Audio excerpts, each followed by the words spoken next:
two of the same. Condensation of the chromosomes and nuclear envelope breakdown were both in prophase. Well, that's what the PowerPoint said. Yes. And did my PowerPoint have prometaphase? Yeah, it did. What happens in prometaphase? The nuclear envelope breaks down. Okay, that's what I thought. That would have been my guess. Okay. That is new since I first encountered prometaphase as a phase when I started teaching here. I had never heard of it before. So.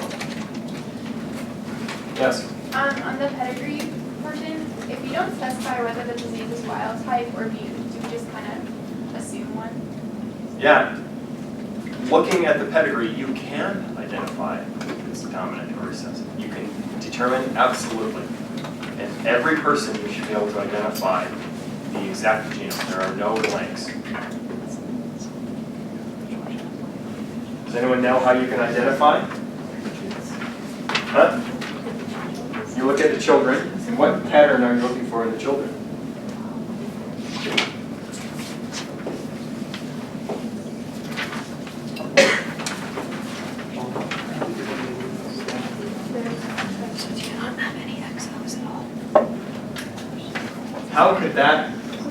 How could this person who's afflicted possibly come out of both of these unafflicted people?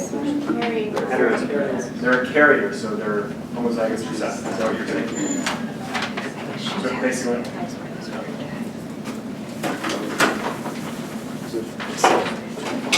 Any other questions? Yeah. Number one. Let's start at the very beginning. The definition of both kinetophore and centromere had it attaching spindle fibers.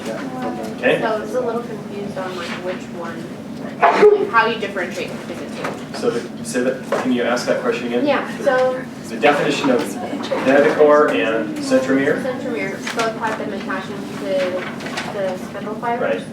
Right. And the kinetophore is just the proteins and the centromere has DNA. Right. How would you differentiate between the two, like based off of this question? I don't know. I can't remember exactly what I wrote for the question. So let me define specifically for you. A centromere is a sequence of DNA to which kinetochore proteins bind. Okay. Once kinetochore proteins are bound to DNA, they are then able to interact with microtubules, a spindle fiber. Okay. So the spindle fibers connect to kinetochore proteins, which are connected to the centromere DNA. So is the kinetochore... I'm not too uptight about it. Okay. Probably I'll accept both. Okay. So then along those same lines, for D on the picture of the chromosome, kind of just points to the middle of the chromosome, so what is essentially kinetochore, because at that point we don't really know. Yeah, you could probably use either one. Okay. I'm glad you were...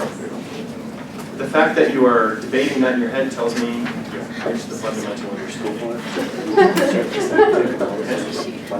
Other questions?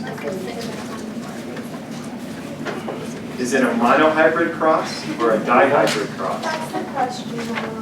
That's the question in your head. Then why didn't you ask it here? Because I was getting the courage. You're building up the courage. And I have now encouraged you. So is it, it's not sexy. I agree it's not sex linked because it doesn't work. Yeah. So I'm like, it could be definitely dihybrid because you would get them three. But then that doesn't make any sense. Like, why would you have a dihybrid crossover? Who says monohybrid? Who says dihybrid? Why do you think it's dihybrid? Because it's not sex-linked, but you also include the sex within the cross. Yeah, So you there are two include color traits. as a sex. We're looking at brown fur or tan fur, or male or female. It's a dihybrid cross.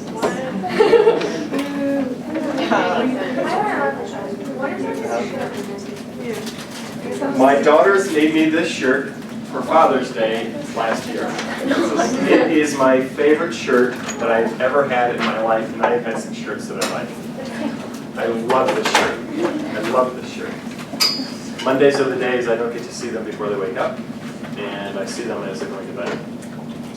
So it's my way of keeping in touch. And they come and they keep trying to pick and pull these things off, and I tell them I can And every time we wash, we lose a little more.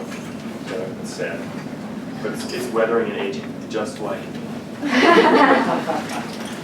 So I'm going to make a deal with you. We will allow you to turn in the worksheets on Wednesday.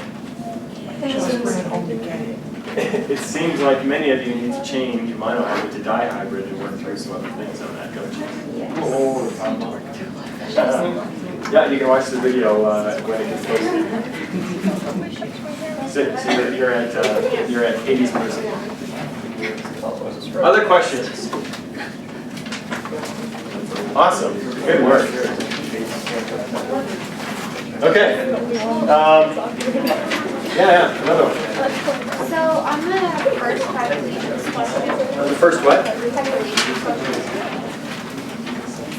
Oh yeah, the first breeding question, yeah, crossing question. When you're saying like that, so it says appear the same as either of the two parents. Either parent, this Either parent or that parent parent. is one. Yep, if it's that parent or it's that parent. Yep. And one of those is tricky. Which one? I'm not going to tell you which one is tricky. I told you one of them is, yeah. Yeah, if I say appear, it's phenotype.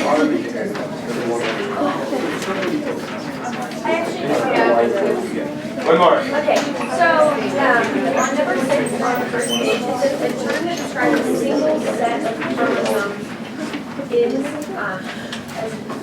would be found in gametes. Are those non-sisters? If an organism has a single set of chromosomes, that organism is said to be haploid. There you go. That's traumatic. Awesome. Okay. So, up to now, we've been talking about things that are very sensible that you can like put a clear definition on. Right? It's either dominant or recessive, and then I tried to like muddy the waters a little bit and say, oh, incomplete dominant or co-dominant. But we can still categorize these things. And they followed Mendel's laws, and it was all happy, and the world was wonderful.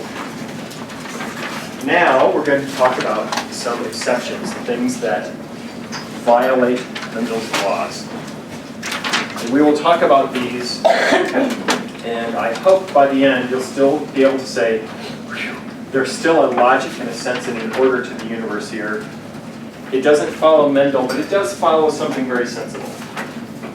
In section 3 of the course, I'm going to explain to you there's no boundaries, definitions, or anything like that. And it's fun. It's good stuff. So, today, wow, we are quite a bit behind. What's today's date? 24th? I'm 12 days behind. Fantastic. Okay. So we learned some of the, in the old days, remember the homunculus thing, right? Males, obviously, because we're more important than females, we contribute most of the characteristics of the next generation. That was the law of unequal contribution. And Mendel disputed that when he ran a reciprocal cross. So, if this were true, what would happen is if you take a green, say a mother that is pure breeding green, and a father that's pure breeding yellow, you breed those and you get pure breeding green, okay? Then green is dominant. If you ran the reciprocal cross, the mother's yellow and the father's green, then it comes out green, okay, then that's great, green is dominant. So that follows Mendel's laws. In unequal contribution, what would happen is this would be yellow, right? If this were true, for unequal contribution to be the case, then he would say it doesn't matter what the father contributes, it's the mother that contributes. That's the only way this would be supported, right? So, very early on in the 1900s, somebody found a circumstance in which the mother contributed the characteristics of the progeny, and it didn't matter what the father contributed. The father was never expressed. And that's, so if you go, okay, you know, I've got, let's do the top cross. I've got white leaves, pure breeding white leaves, to a green-leafed male, you're going to say, okay, great. I cross, and white leaves must be dominant over green leaves. If I self-cross these guys, I would expect a 3-to-1 ratio, right? These guys are going to have green leaves, right? Nope. In this particular case, the white leaves, all of the progeny forever, if you self-cross them, have white leaves. If you do the reciprocal cross, you'd say, okay, well, white is dominant, so we should get white here. No. Whatever the mother is, that's what shows. And forever after, the F2, the F3, the F4, all of them are green and they never spit out a white one. Holy smokes. We've just proved the law of unequal contribution. There were a couple other examples that people were able to find in the natural world in the 1900s. And, as it says up there, the explanation is extranuclear inheritance. What does extranuclear mean? Outside the nucleus? Yeah, outside the nucleus. Something outside the chromosomal DNA is being inherited and affecting this. And it makes sense when we look at this. So nuclear DNA separates these chromosomes this way. But when the cell divides,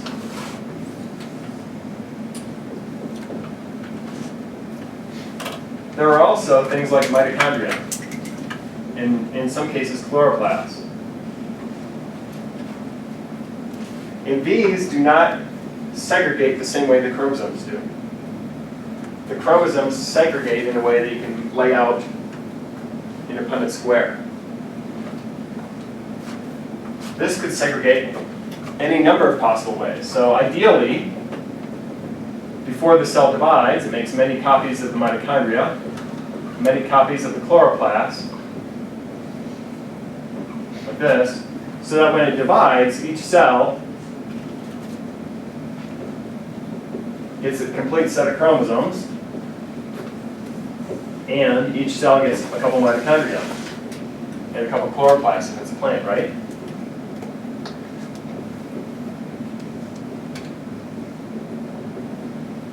What happens in this case? This guy inherits mitochondria, but by chance, as the chloroplasts were finding which cell to go into, the way the cell pinched shut, say it pinched shut like this, all of the chloroplasts wound up in this guy, and none of the chloroplasts wound up in that guy. That cell is now not photosynthetic. And it won't have any green pigment to it, it'll be white. So generally when we think of extranuclear inheritance, we're probably talking about mitochondria and chloroplasts. Okay? Mitochondria and chloroplasts do not segregate the same way the chromosomes do.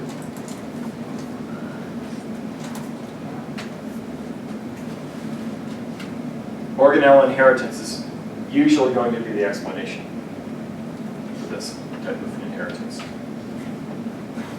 They guessed early on that it was organelle inheritance, and in the 1950s they were actually able to demonstrate it. And they did this in yeast. Saccharomyces cerevisiae. Why is Saccharomyces cerevisiae so cool? Beer. Saccharomyces cerevisiae is used to make beer. There's another reason it's cool. Saccharomyces cerevisiae is 1N. What does 1N mean? It's haploid, meaning it has one set of chromosomes. So let's draw these on here.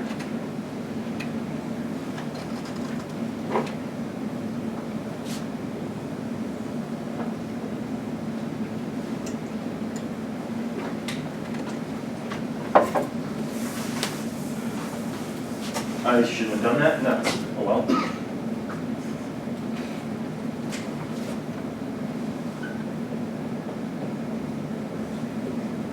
I always do this in my classes, don't I? Take you back to General Biology 1 where you learn these pathways or biochemistry. Does anyone remember what that chemical is? Acetyl-CoA? All right, great. Okay, two. I was thinking pyruvate. Pyruvate. And that gets decarboxylated. Yes? Into acetyl-CoA. Oops. CoA. And then this goes around, what's this thing called? The Krebs cycle, or the citric acid cycle, or nope. This is glycolysis. Tricarboxylic acid cycle. Tricarboxylic acid cycle, and there's another one out there, isn't there? Like dark reaction. Nope. Nope. Dark reactions is Calvin cycle. This is glycolysis. Okay. So when a cell processes glucose into pyruvate, is there any ATP that's produced? Yes. How much? Lots? Almost no. Wow, that's terrible.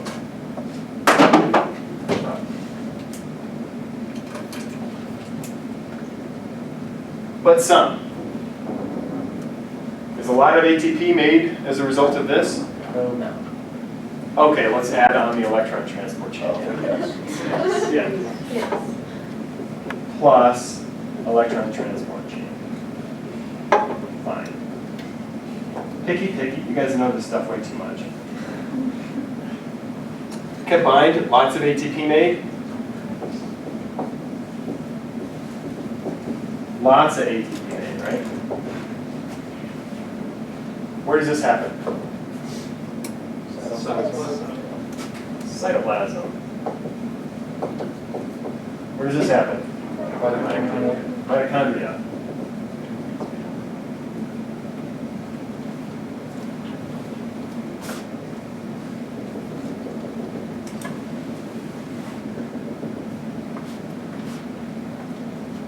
If I have a cell, a yeast cell, and it duplicates its genome and divides, and by chance, one cell gets all the mitochondria and one cell gets screwed in the deal and has no mitochondria, we wind up with this situation.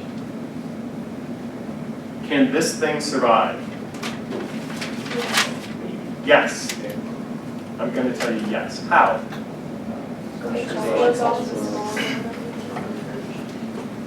It makes a little bit of ATP going into pyruvate through this glycolysis thing here. And then what's my favorite thing that happens? Fermentation. And then it gets... And what's the purpose of fermentation? This is way down this course. Does anyone remember? Generate NAD+. Woo, yeah! Regenerate NAD positive. Just took biochemistry. Just took biochemistry, right? Good for you. Yeah. So, a yeast cell, assuming it's in kind of a laboratory, nice, safe environment, if it's deprived of mitochondria, that cell can actually survive by producing ethanol through a fermentation process. It makes a little bit of ATP, and most of the energy is just wasted. It doesn't harvest all the rest of the energy. This guy, however, can run through the whole process and make massive amounts of ATP. Which one grows faster? The mitochondria one or this one? Yeah, this guy has a whole bunch of ATP. It can make whatever it wants really fast. So if I took this, if I've got a plate with media on it, if I take this cell and I set it right here,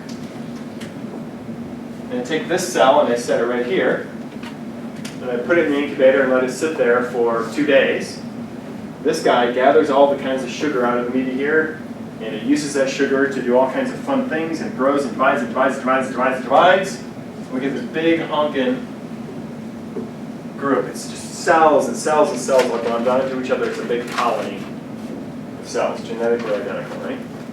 This guy takes in the glucose and harvests just a little bit of ATP, and it can grow and divide just a tiny little bit.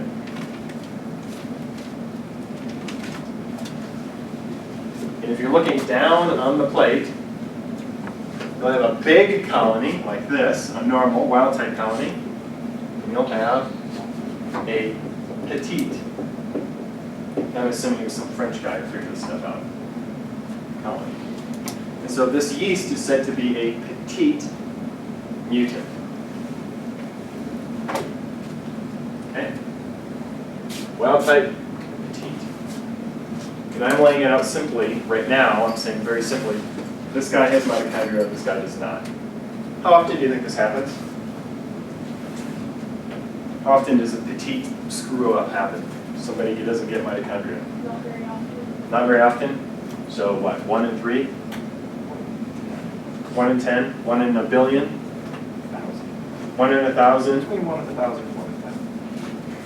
Between 1 in 10 and 1 in 1,000? Yeah. I don't know the number. I'm going to guess like, I was going to guess like 1 in 10,000. Probably not 1 in a million. It just happens. How many cells in your body? 10 trillion? You think this has happened where some of your cells got screwed and they didn't get a mitochondria? Probably. Yeah. I hope it's not your bicep. You wouldn't be able to curl. You wouldn't have enough energy in your muscles to. Yeah. Isn't it very unlikely that they would end up needing enough energy to like split? Yeah. Form a new cell? So Yeah, so that's why they grow so slow. It'll probably take them a week to get like this. That's why they're petite. That's why they're small colonies. They don't grow well. Okay, great. So, it was around this time that the electron microscope in the 1940s and 50s, just after World War II, was coming out. They could actually start to see not only, hey, here's a mitochondria, they could see substructures in the mitochondria. And they could see all of these different layers in here. They could actually see this dark spot here, and a chloroplast. One's in a chloroplast, probably this one. And if they took something that binds only to DNA, they would find that thing is bound into this. So they said, wow, mitochondria have DNA, chloroplasts have DNA. So there is DNA in a cell that's inherited, and it's not inherited the way chromosomes are inherited. It's inherited apparently randomly. The segregation appears to be sort of random.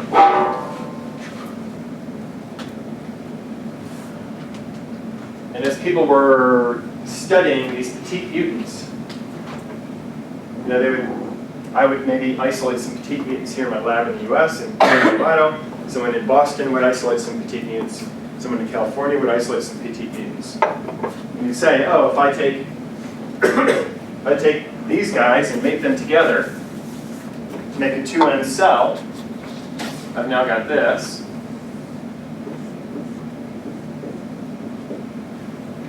And I've got mitochondria here.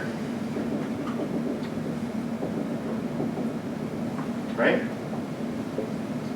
When this 2N cell goes through meiosis, and for our purposes in this class we'll say Saccharomyces cerevisiae hates being 2N, and if it discovers it's 2N, it immediately undergoes meiosis to become 1N. So these two cells fuse through what we call mating. Then they go through meiosis. It turns out probably every one of these cells, the chromosomes will say segregate properly. In the process, the chromosomes probably get duplicated and replicated enough. By chance, probably every cell gets mitochondria. At least one. Does that make sense? Is this petite? Petite? Petite? Petite? If I do this cross, all of the progeny will be wild type. And I have bred out of existence the petite mutant. Right? So that violates the law of equal contribution. This guy did not contribute equally to what's happening in the progeny, right?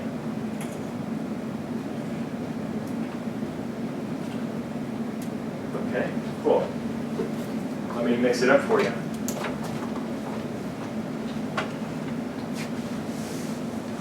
I do this cross.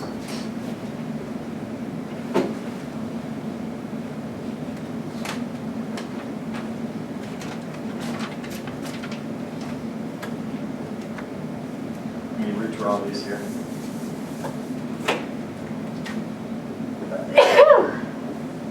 Gesundheit. Thank you.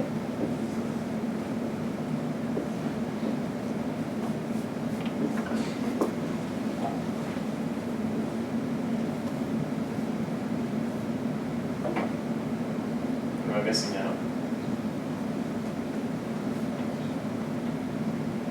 Did I do this right?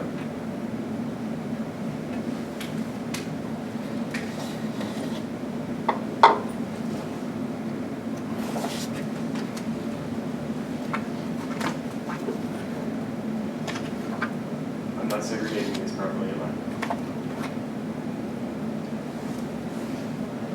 This guy must be this. Oh, yeah, that's that, right there. Did I do that right? Huh? Be a little blue one. Should be a little blue one here and here. Oh, Okay. You guys see how I did that?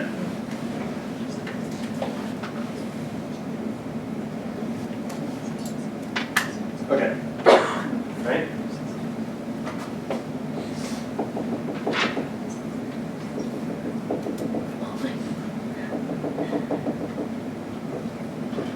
You look in a microscope and everybody got mitochondria.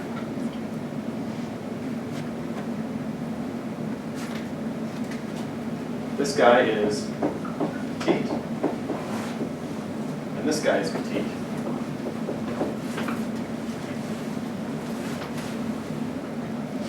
You put that on a plate and it grows petite. Why?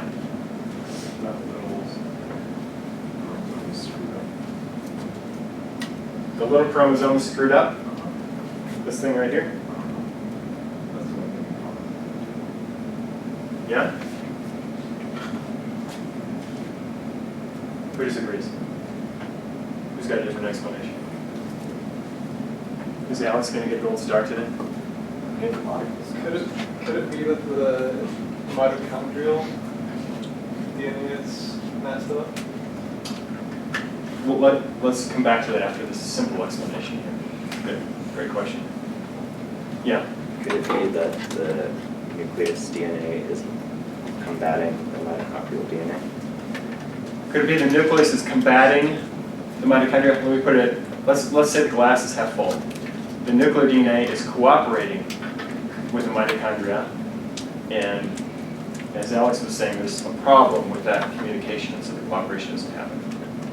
Right. So the genes that are involved in this, some are coded in the mitochondrial DNA, and some of these enzymes are coded by the nuclear DNA. So sometimes it does actually segregate on the chromosome. Does that make sense? No. No. Very good, thank you for saying. So if the mutation, I need a red one. There isn't one.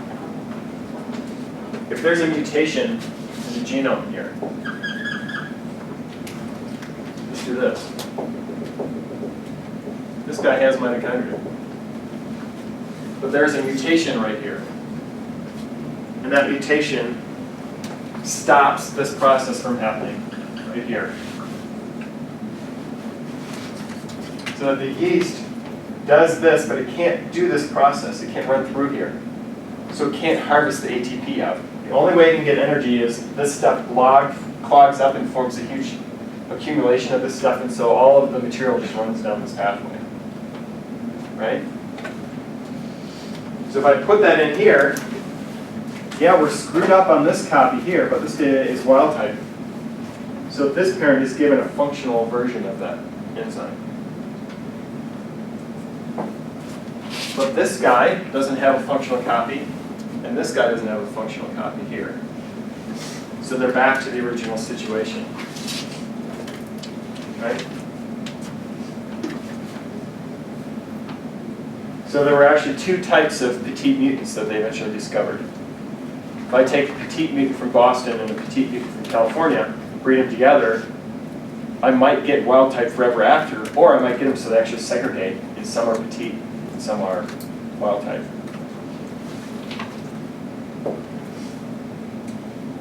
Got it?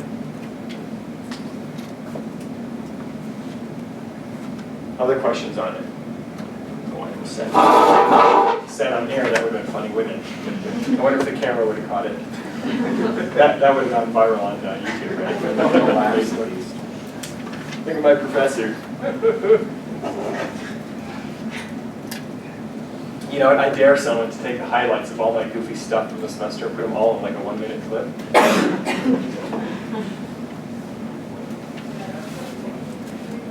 Depending how it's done, that could be a gold star or that could be gold star stripped away. Okay. So this just kind of runs through this. It turns out Saccharomyces cerevisiae, they prefer to be haploid.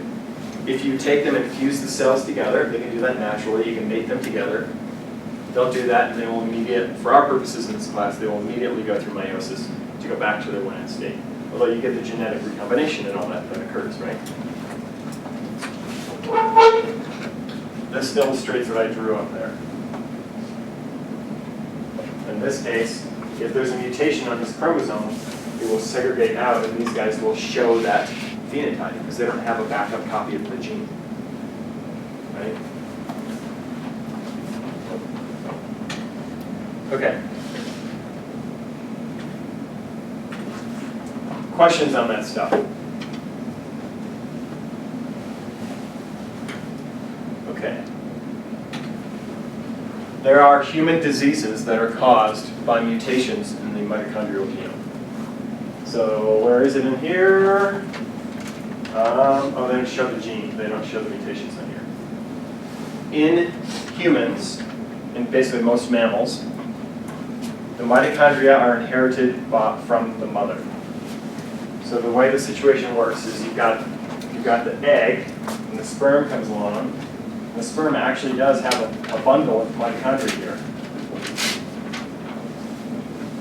But when the fusion event occurs, all of this stuff gets destroyed, and it's only the nucleus that goes in. And it turns out, if you look at human history, you can actually take the sequence of every different kind of person, every different ethnic group on the planet. You can sequence the genome. And you can actually say, okay, well, this group of humans branched off of this group of humans at this point, and this group of humans branched off here, and these guys from here.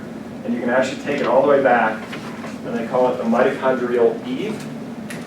And there was a period of time, I don't remember, 100,000 years ago, roughly, that all humans on Earth are descended from that one woman.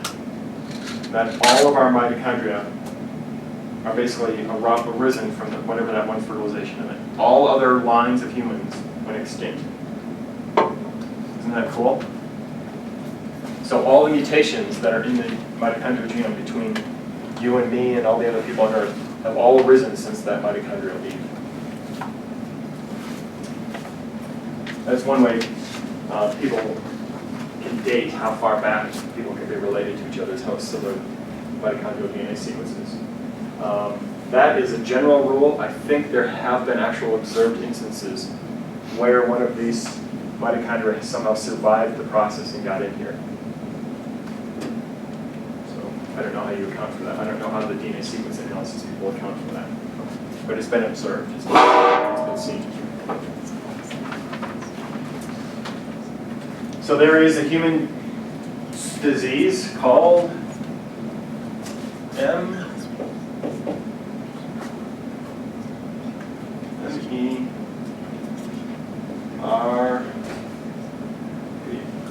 RF, maybe. Does anyone have a phone? I'm going to type that in. Does anyone have a computer or phone to type in? Human mitochondrial disease.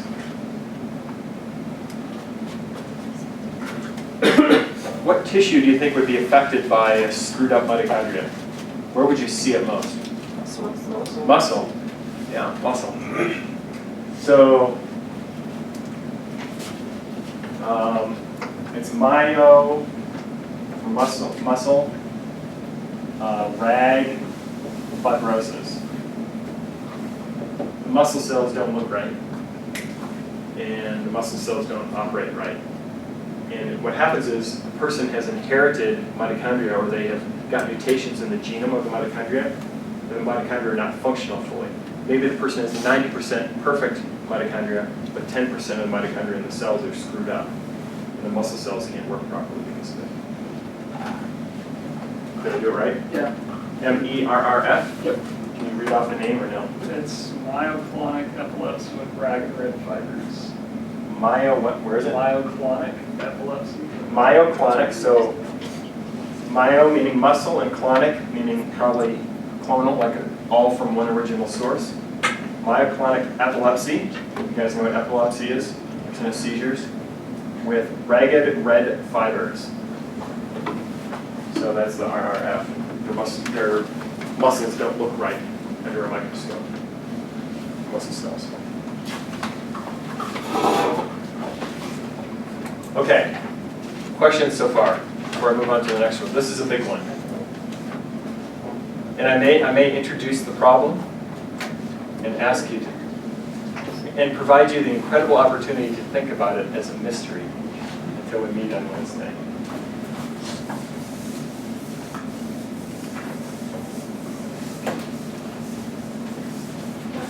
Yeah. So the DNA in the mitochondria is messed up, not a chromosome as mitochondria. So yeah.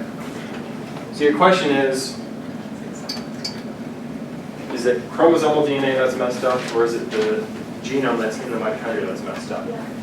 And what they discovered by studying the petite units is it could be either or, right? But this one is specific. And that one is specifically the mitochondria. Yep. You know what? Let me take that back. I bet you this is not a single disease. I bet you this disease is caused by people that have mutations in mitochondria. And I bet this is caused, no, it's probably mitochondria, I don't know. I'd have to look it up. Okay. Watch this one. We have snails, and the direction that the shell spirals is the phenotype we're looking for. So there's dextral, which means a right-handed spiral. And what is the left-handed spiral called? Sinistral, because left-handed people are sinister. Yes, you knew this? So, here we have the female is pure breeding, dextral. Breed that to a pure breeding male that is sinistral. Then all of the progeny, so they're heterozygotes, all of the progeny are dextral. Which is dominant? Right-handed is dominant over left-handed, right? Let's do the reciprocal cross. A sinistral female is crossed with a dextral male. We cross these, and we have the heterozygote, and they're all sinistral. Uh-oh. So the reciprocal cross didn't work. So this looks like it's maternal inheritance, and organelle is determining this, right? So you would expect from here on out, all of these will be sinistral. And from here on out, all of these will be dextral, right?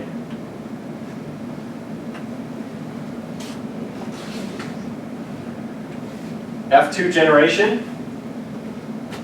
Cross these guys together. We took, let me make sure I'm doing this right.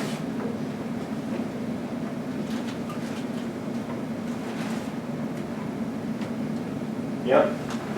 Do this cross. They're all dextral. Let's see if I did that.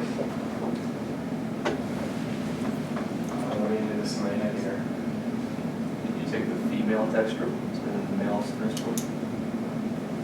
I think they just mixed them all up. Let me think about this. I'm not sure I like the way this is illustrated. Because if it all follows the parental from the female, then how come in the F1 generation, if the I'm going to do my own cross. Okay?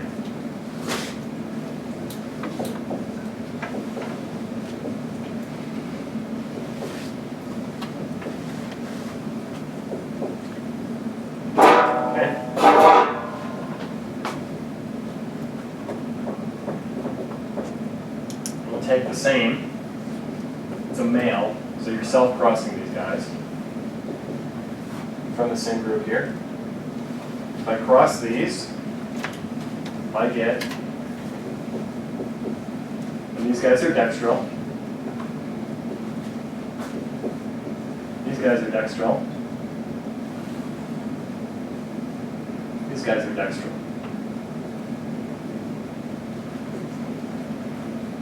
Right? So this says, okay, yeah, we've got, the mother was dextral, then made all these dextral. All of the F2 are dextral, right? This is a parent. This is F1. This is F2. All of these guys are dextral, so this is organelle inheritance, right? Let's cross these guys together.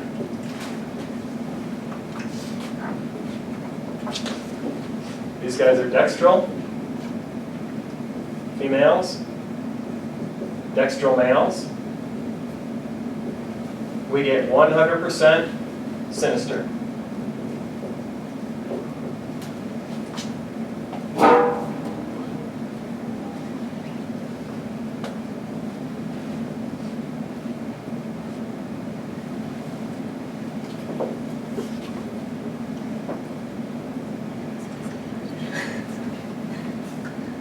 Know why this happened? Okay. Just making sure.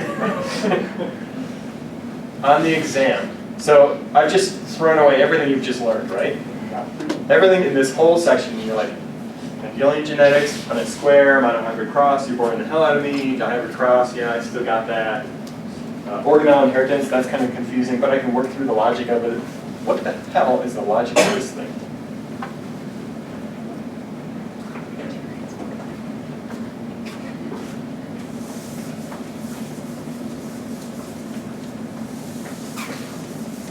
This is the way it works.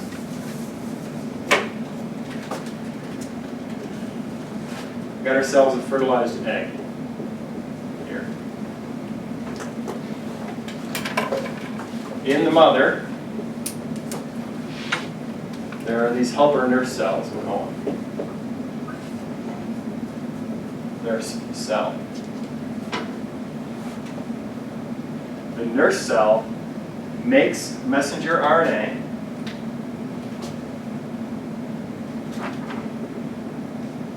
for one particular gene, and it puts that into the fertilized egg. I should have done that in a different color.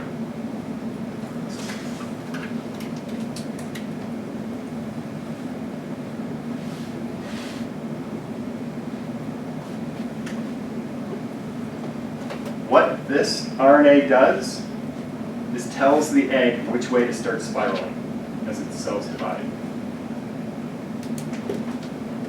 So that will tell it to spiral that way or that way, right? It doesn't matter what the genotype of this one is. It matters what the genotype of this is.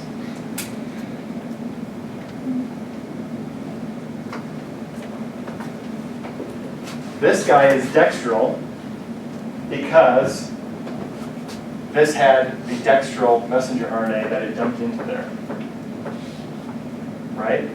When this guy was a fertilized egg, mom said, I know you're sinistral and you're homozygous recessive sinistral, but I have an RNA I'm sticking in you and forcing you to go dextral. The reason this is sinistral is it can't make a dextral RNA. This guy grows what this guy tells it. Right? So it turns out the ratios are just one generation behind. If you actually self-cross the whole mess of these guys together, you self-cross these guys, what you get is a 3-to-1 ratio. The phenotype lags behind by a generation. And we'll go over this again on Wednesday. So think about that stuff. Okay, in case I don't know if I mentioned it, the worksheets are actually, you can turn the worksheets in on Wednesday. because we discussed, I don't know if this was on or not, we discussed that the cross is a dihybrid cross, not a monohybrid cross. So that will change probably some of your answers. Oh, let's talk about the exam. So we did this lecture. We're going to wrap up this lecture on Wednesday. We definitely need a review session before the exam, would you say? Yes. Yeah. So we do a review session Friday, Monday exam,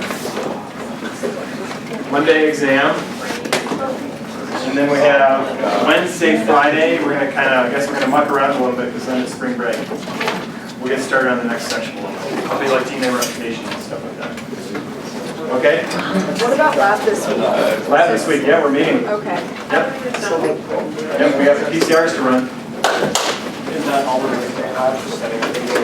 Yeah, so those of you in Monday lab, we're going to meet in the conference room. We're going to finish up with a quick discussion about PCR, and then we're going to run in and set up PCR ready. Okay?